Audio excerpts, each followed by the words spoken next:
Produk selanjutnya yaitu somai ikan. Ini adalah somai ikan tersebut, ya berbagai macam jenis somai ikan yang ditambah dengan sayuran pare, kentang, telur, kol. Jadi sudah familiar untuk pembuatan somai ikan. Prosedur pembuatannya itu pertama timbang ikan, daging ikan, kemudian bawang merah, bawang putih dichopper sampai halus, sisihkan. Tambahkan garam, gula pasir, merica bubuk, vetsin, minyak wijen, telur ayam, lalu dichopper kembali. Masukkan labu siam yang telah dihaluskan dan tapioka.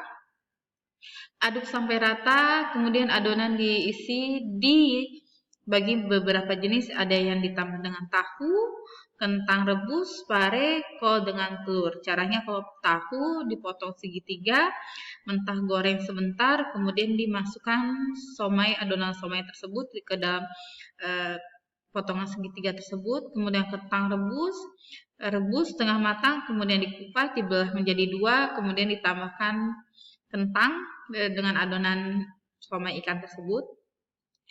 Pare, air dididihkan dulu, kemudian dimasukkan dan masak sebentar. Yang sebelumnya diberi perlakuan yaitu direndam dengan air garam, bilas, kemudian biji pare dikeluarkan, kemudian adonan somai tersebut dimasukkan ke dalam pare. Kol, air dididihkan dulu, kemudian masukkan dan masak sebentar, di-blanching, dipipihkan parenya tersebut, dimasukkan adonannya, baru digulung kembali. Telur belah dua direbus matang, kemudian ditambahkan dengan adonan somai. Kukus selama 15 menit dengan penutup dan ditambah dengan lap. Kemudian ada ekado. Ekado tersebut berasal dari bahan baku udang yang ditambahkan dengan telur puyuh, diikat dengan daun kucai, dan ditutup dengan yuba atau kembang tahu. Cara pembuatannya itu giling udang hingga halus menggunakan food processor, masukkan semua bumbu dan aduk hingga tercampur rata.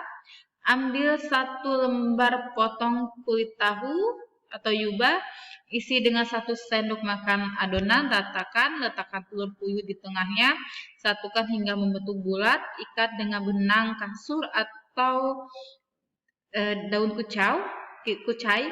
Setelah semua adonan terbentuk, kukus dalam kukusan yang telah dipanaskan hingga ekado matang, goreng sesaat sebelum disajikan. Kemudian ikan asin, mekanisme penggaraman terjadi dalam 3 tahap, yaitu garam mengikat air di dalam larutan, kemudian yang kedua menurunkan aktivitas air produk sehingga mikroba pembusuk dan perusak tidak tahan terhadap air rendah, merubah konsentrasi intra dan ekstra sel dalam jaringan bahan sehingga menghasilkan tekstur tertentu. Terasi, ini ada blog mengenai terasi jangan dimakan mentah. Ada 3 macam terasi ya, terasi udang, terasi ikan, dan terasi campuran ikan dan udang. Di Indonesia terasi udang lebih disukai daripada terasi ikan karena aromanya lebih sedap dan rasanya lebih lezat. Mutu terasi itu ditentukan oleh warna, bau, dan adanya serangga atau ulat. Ciri-ciri terasi yang baik, warnanya gelap, bau khas terasi, tidak tengik, dan tidak ada kotoran berupa pasir, sisa ikan dan udang atau bahan lainnya. Terasi sebenarnya memiliki warna asli seperti tanah, yaitu coklat kehitam-hitaman. Ada juga yang terasi yang berwarna merah. Merah itu berasal dari pigmen udang dan bahan pewarna alami lainnya yang sengaja ditambahkan ke dalamnya. Untuk menarik calon pembeli, ada produsen yang nakal, di mana terasinya tersebut dia diubah menjadi warna merah, tapi dia ditambahkan dengan pewarna tekstil atau pewarna yang berbahaya, yaitu salah satunya adalah rhodamin B, di mana rhodamin B itu bukan untuk makanan, tapi untuk mewarnai tekstil dan kertas. Kalau misalnya kita terus-menerus mengkonsumsi suatu bahan pangan yang mengandung zat rhodamin B, itu akan memicu adanya kanker. Meskipun roda mie di terasi sangat kecil. Kalau misalnya lambat laun mau makan terus, sehingga akan terjadi penumpukan dalam tubuh sehingga akan menyebabkan dia kanker. Kanker itu terakumulasi 10 sampai 15 tahun kemudian. Kemudian terasi juga menurut Prof. Made Astawan itu tidak boleh dikonsumsi mentah. Kan hendaknya harus dimasak terlebih dahulu. Fungsinya apa? Untuk membunuh mikroba yang ada di dalam terasi tersebut. Enggak, emang sih enggak sebagian besar yang mikroba merugikan saja, tapi ya ada juga yang menguntungkan, tapi yang merugikan itu sangat berpotensi sekali hidup pada produk pangan yang tinggi protein, tinggi lemak tanpa dilakukan pengolahan terlebih dahulu. Makanya kalau misalnya konsumsi terasi, mau bikin sambal terasi, itu harusnya terasinya dibakar atau digoreng terlebih dahulu. Ya, inti dari terasi tersebut. Nah, ini adalah terasi. Jadi warna asli dari terasi itu sebenarnya warna coklat tanah seperti ini. Dan warna ini ada juga warna alami yang terbuat dari cangkang udang. Tapi kalau misalnya dia bukan dari cangkang udang, dia berasal dari ikan warnanya merah, berarti ada zat pewarna lainnya. Yang kita takutkan itu adalah pewarna tekstil. Dan pewarna tekstil itu tidak dibolehkan untuk dikonsumsi oleh manusia. Kemudian ada telur asin yang rempah, telur asin soto. Kuncinya apa? Ada telur asin soto, pedas, rempah itu di saat pelarutan atau pada pengabuan pada telur asin tersebut. Nah, kalau yang ini kan dia menggunakan cara brine atau larutan garam dengan konsentrasi yang tinggi, ditambahkan dengan bumbu-bumbu rempah lainnya. Nah, ini adalah cara pembuatan telur asin. Larutkan garam ke dalam air panas dengan perbandingan garam dan air itu adalah 1:3. Dinginkan larutan garam tersebut dan saring. Tes konsentrasi garam dengan memasukkan telur segar. Telur dibersihkan, bagian yang sudah dibersihkan digosok dengan amplas dengan hati-hati sampai bersih. Masukkan telur ke dalam larutan garam, biarkan selama 10 sampai 14 hari pada suhu kamar.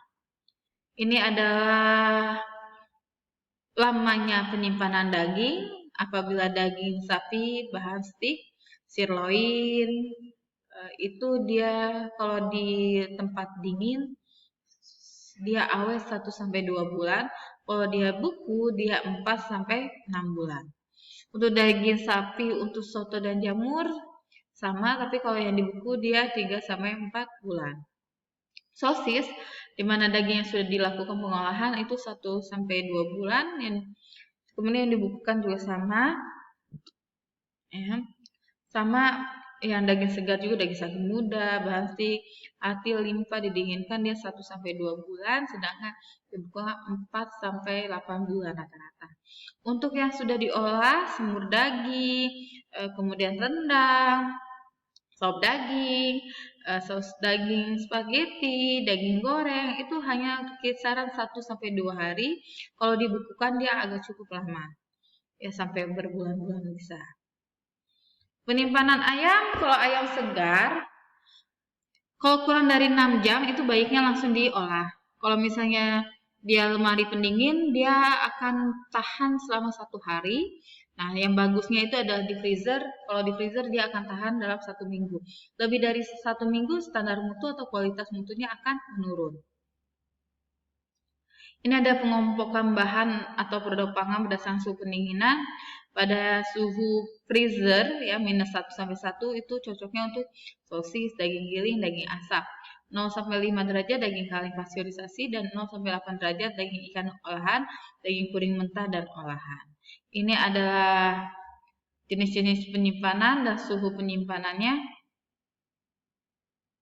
Ya, tempat penyimpanannya seperti apa dan lama penyimpanannya berapa lama. Kalau ini daging segar di original package kemasan original dia suhunya 38 sampai 40 Fahrenheit atau di refrigerator dia akan awet selama 10 sampai 14 hari. Ya, yang paling lama ini adalah veal frozen, ya daging kambing frozen, ya domba daging kambing frozen, kemudian ada domba frozen. Daging-daging frozen dia bisa berbulan-bulan, kemudian chicken frozen, dan ikan yang di frozen itu dia bisa lebih dari rata-rata 4 sampai 6 bulan. Sekian dari saya penjelasan. Saya akhiri. Wassalamualaikum warahmatullahi wabarakatuh.